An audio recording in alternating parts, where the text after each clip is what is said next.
All right. Welcome back to class. I apologize right now that we didn't have a read aloud on Wednesday. I had to find a new computer to use, so I am using one of my old computers. Hopefully it works.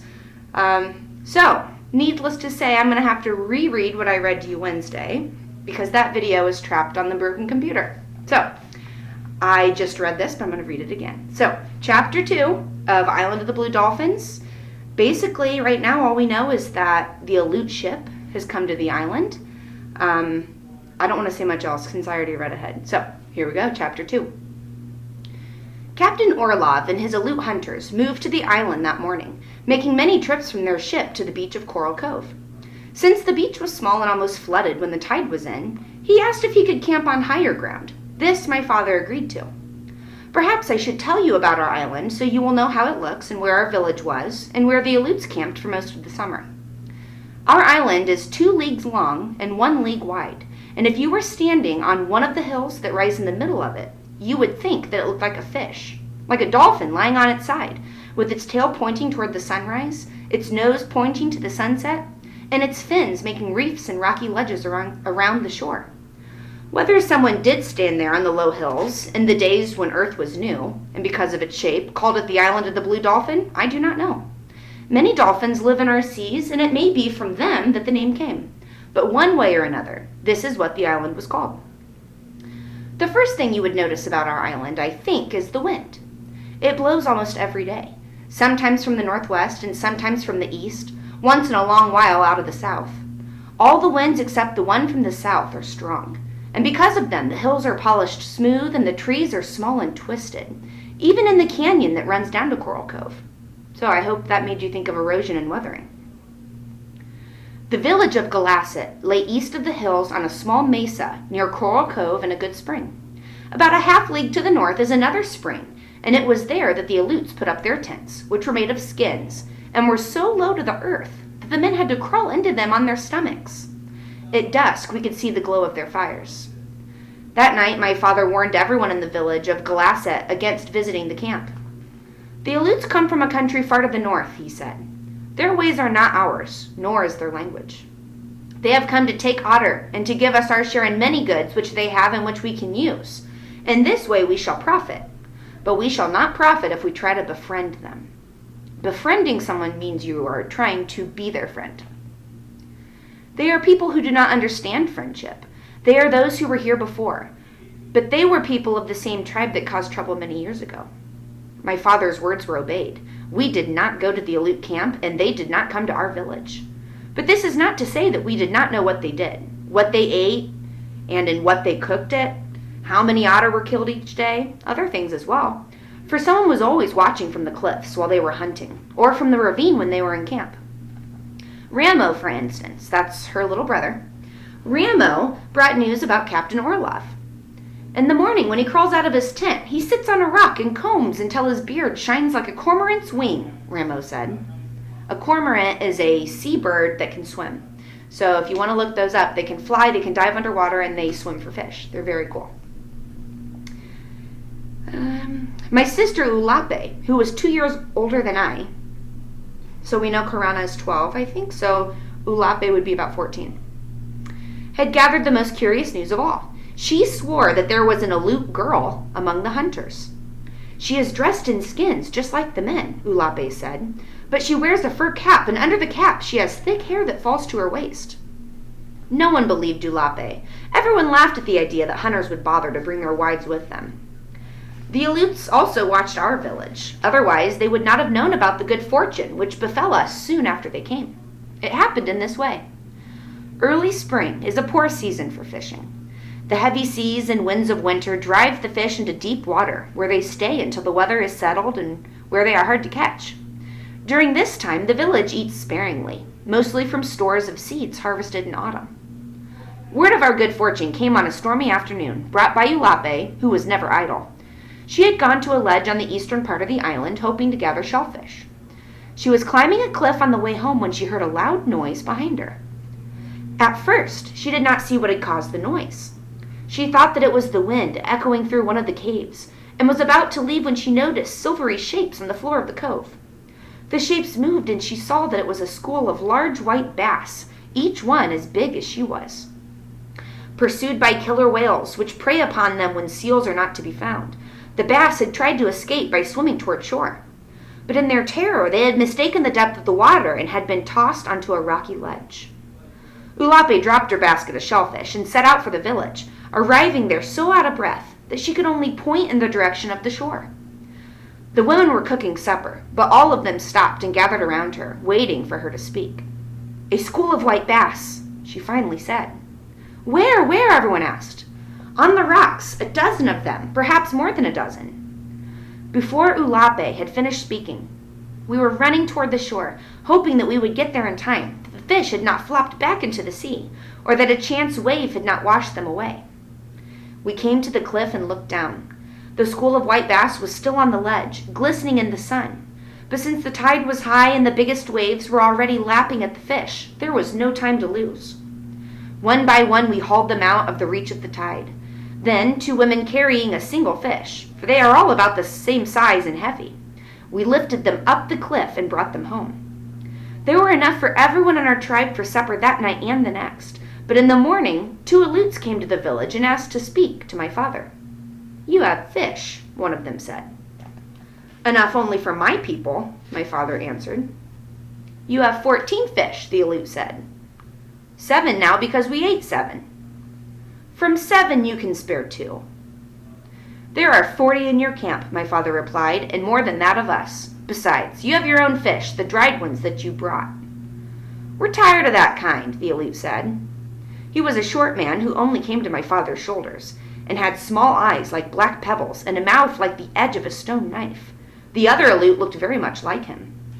"You are hunters," my father said. "Go and hunt your own fish if you are tired of what you are now eating. I have my people to think of." "Captain Orlov will hear that you refused to share the fish." "Yes, tell him," my father said, "but also why we've refused." The Aleut grunted to his companion, and the two of them stalked off on their short legs across the sand dunes that lay between the village and their camp. We ate the rest of the white bass that night, and there was much rejoicing. But little did we know, as we ate and sang and the older men told stories around the fire, that our good fortune would soon bring trouble to Galasset. All right, make a prediction. Think about what type of misfortune. Think about our two different groups of men. There are some women, but the men seem to be making our choices. So we're about to start chapter 3. And we'll see what this trouble is that they have. The wide beds of kelp which surround our island on 3 sides come close to the shore and spread out to sea for a distance of a league. And these deep beds, even on days of heavy winds, the Aleuts hunted. They left the shore at dawn in their skin canoes and did not return until night, towing after them the slain otter. The sea otter, when it was swimming, looks like a seal, but it is really very different. It has a shorter nose than a seal, small webbed feet instead of flippers, and fur that is thicker and much more beautiful. It is also different in other ways. The otter likes to lie on its back in the kelp beds, floating up and down to the motion of the waves, sunning itself or sleeping. They are the most playful animals in the sea. It was these creatures that the Aleuts hunted for their pelts. From the cliff, I could see the skin canoes darting here and there over the kelp beds, barely skimming the water, and the long spears flying like arrows. At dark, the hunters brought their catch into Coral Cove, and there on the beach the animals were skinned and fleshed. 2 men who also sharpened the spears did this work, laboring far into the night by the light of seaweed fires.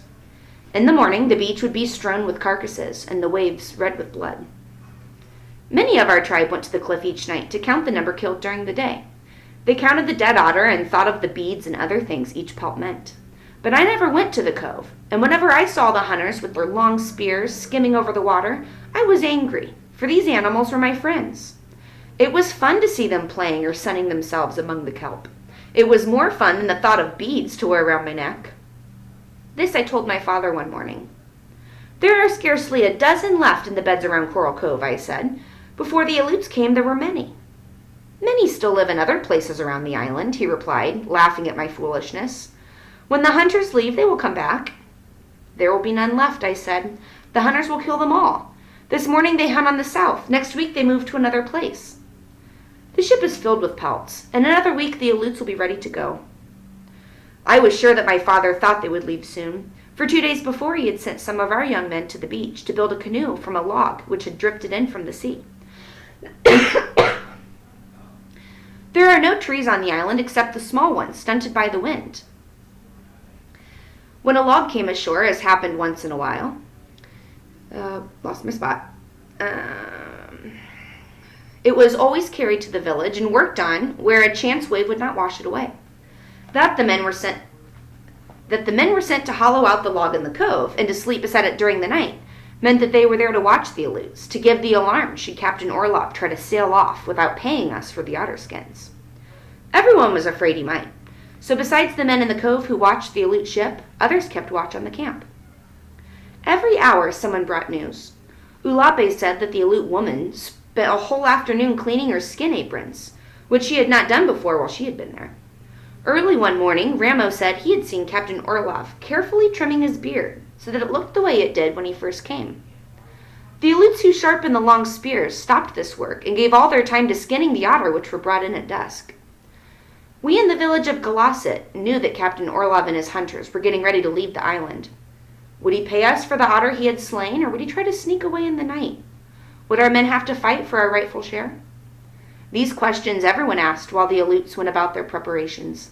Everyone except my father, who said nothing, but each night worked on the new spear he was making. All right, we'll read one more chapter, chapter 4.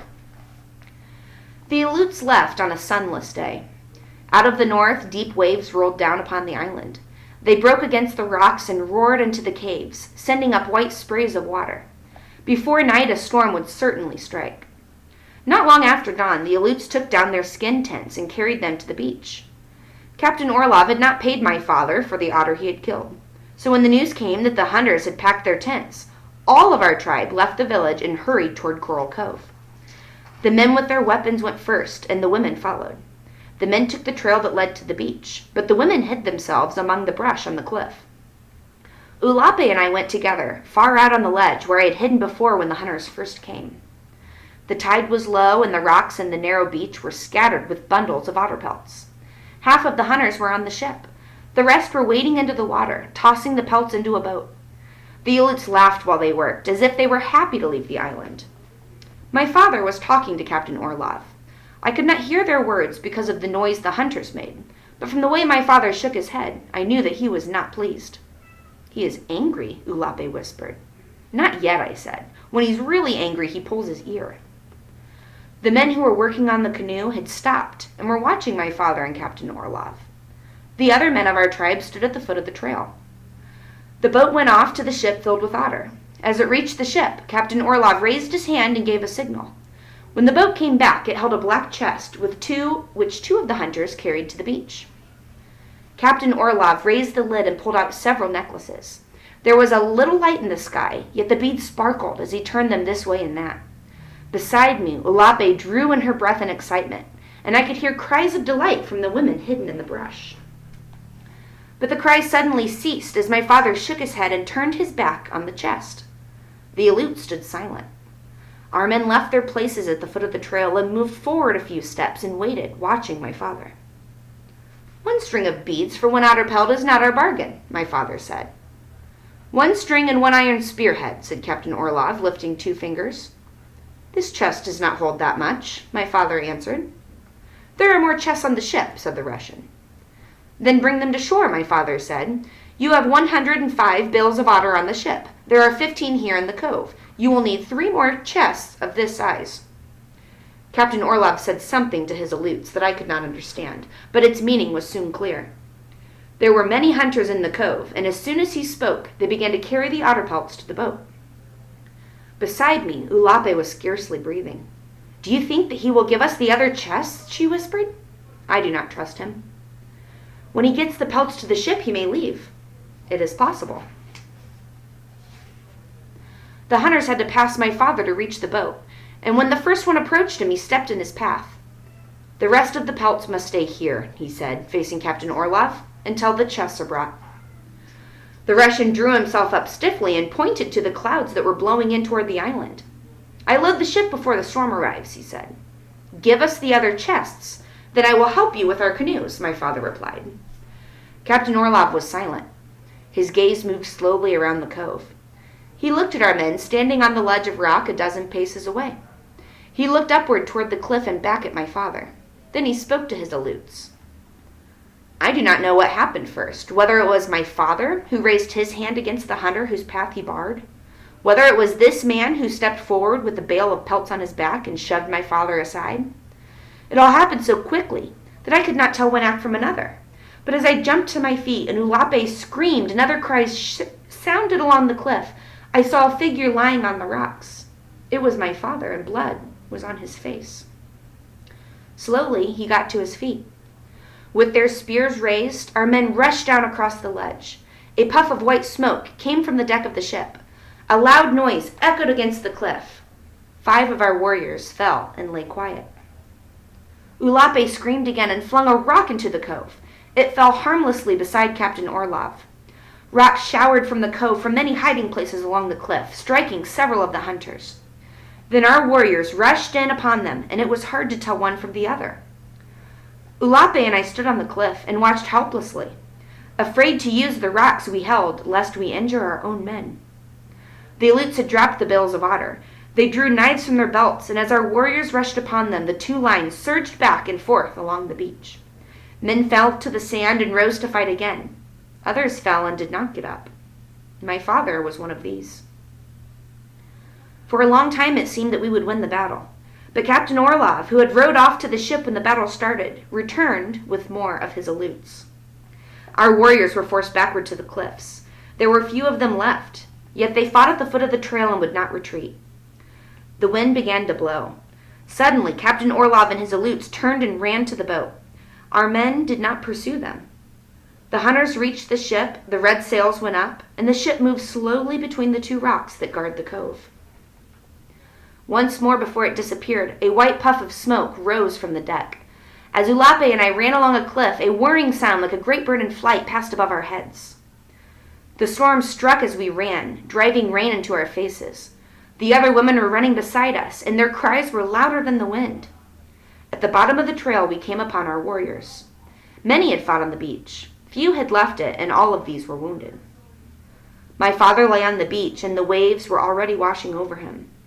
Looking at his body, I knew he should not have told Captain Orlov his secret name, and back in our village, all the weeping women and sad men agreed that this had so weakened him that he had not lived through the fight with the Aleuts and the dishonest Russian. All right, I know that's a sad spot to end, but that is where we will end today. So think about the context of Native Americans that we've learned about. We've learned a lot about the colonialists who came and took their land. So I want you to think of it from a historical perspective, remembering that a lot of this story is true. All right, hopefully this will work. I'm posting it from my new computer. If not, we'll brainstorm, we'll figure it out. I will let you all know about our Google Classroom Meet. So if you watch this before the meet tomorrow, I will post the link before 10:30. All right, I miss you all. I hope you have a great weekend.